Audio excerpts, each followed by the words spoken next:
Intense, immersive, realistic. VirTra training can put you in the kinds of dicey situations that either result in lethal force being used or not. Hello, I'm Richard Pyatt, and this is Legally Speaking. The Utah Attorney General's office is proud to employ VirTra training. It is virtual training using the kinds of situations that police officers can face every day. And they're not easy to face either.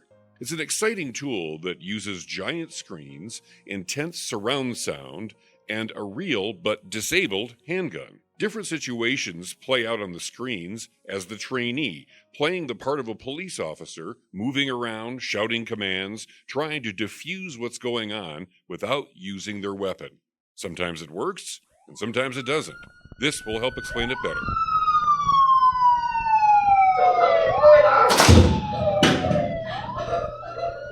Don't shoot. Okay, don't shoot. Sounds pretty intense to me. Will Fowlke is our instructor who facilitates these sessions, and he's here joining us now. Thanks, Will. It's a pleasure to be here today. Yeah, it's nice to have you. It's tempting to kind of let me get this one thing out of the way right away. It's tempting to look at VirTra and watch someone doing it and see it as sort of like a giant video game, because it looks like the kinds of situations that you would be, but it's so much more than that. Does calling it that kind of bug you a little bit? And what do you usually say when people say that? And what's your answer to the serious nature of what this training represents? Well, I correct them fairly quick, and they quickly learn when they get onto this system or onto the platform and participate in the VirTra training that it's much, much more than a video game. It's virtual life at the speed of life. I've noticed that a lot of the people that are in it, you've got experienced police officers that are in the moment. And that's what it's all about, being in the moment, putting yourself in the moment so that you can gauge and observe how you react to it. Yeah, it's very immersive. It's very high tech, and it is very serious training. It kind of encompasses that intense feeling of danger, quick decision making, and that anxiety about whether to use deadly force or not. So, these situations are the scenarios that are presented, things that have actually happened. Right. So most of our scenarios, we have a library of probably 300 different call type of scenarios. In other words, any kind of a call a police officer, law enforcement officer would be involved in, we can generate here on the platform. Anything from de-escalation scenarios to domestic violence scenarios to actually active shooter scenarios. Are those created like in a film style kind of right. method? Yep, right. High tech, cinematography, videography, environment, very complex because it's interactive. It's not just a static kind of a production. It's interactive, and so there's multiple branches.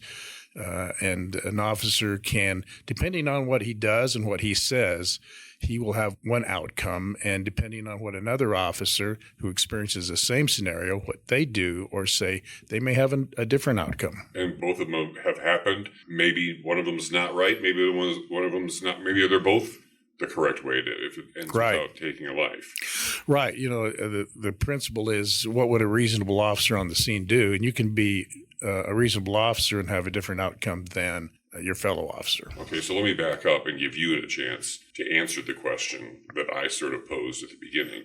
How would you describe VirTra training? If you're at a party, someone doesn't know what it is, they're talking about police action shootings, and you say, well, we have VirTra training. They say, well, what is VirTra training? What's your stock answer?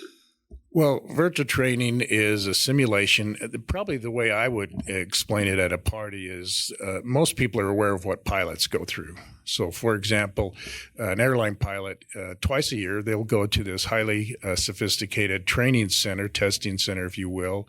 They'll be put in a simulator. They'll face critical incidences such as the engine goes out, landing gears don't work, there's a fire in the cabin.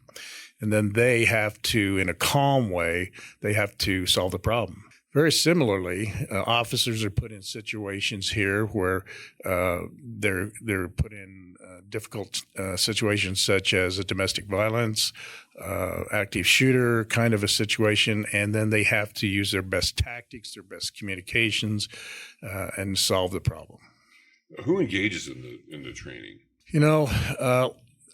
Let me start off and just say this training actually began in 2015, and our Attorney General, Sean Reyes, he had a great deal of foresight, and he, along with the governor, the legislature, and many of our partners, our law enforcement partners, created this virtual reality training. And it is a training center for all Utah law enforcement officers, state, federal, county officers.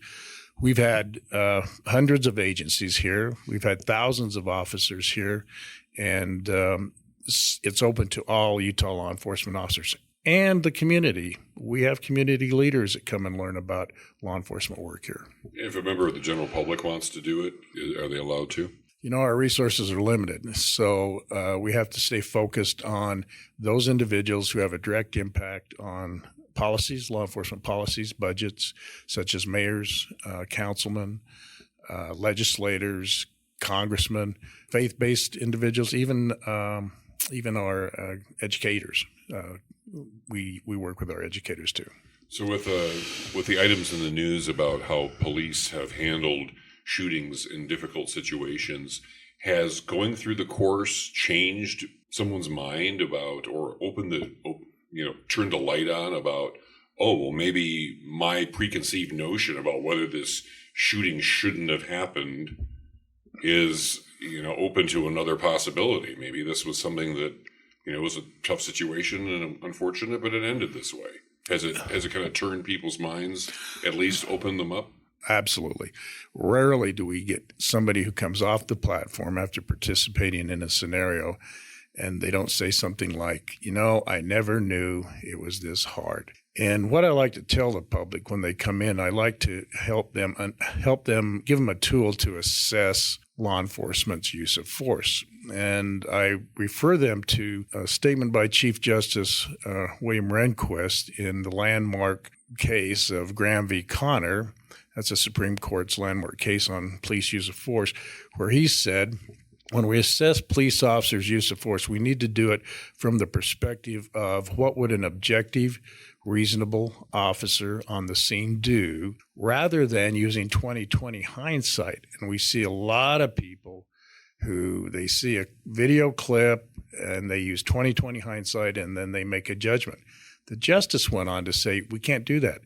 We need to do it from what would an objective, reasonable officer on the scene do, keeping in mind that officers have to often make decisions, split-second decisions, and do it under circumstances that are tense, it's uncertain, and it's rapidly evolving. The thing I like to tell the public is that, think about this. Officers have to make split-second decisions between a blink of an eye or the beat of a heart.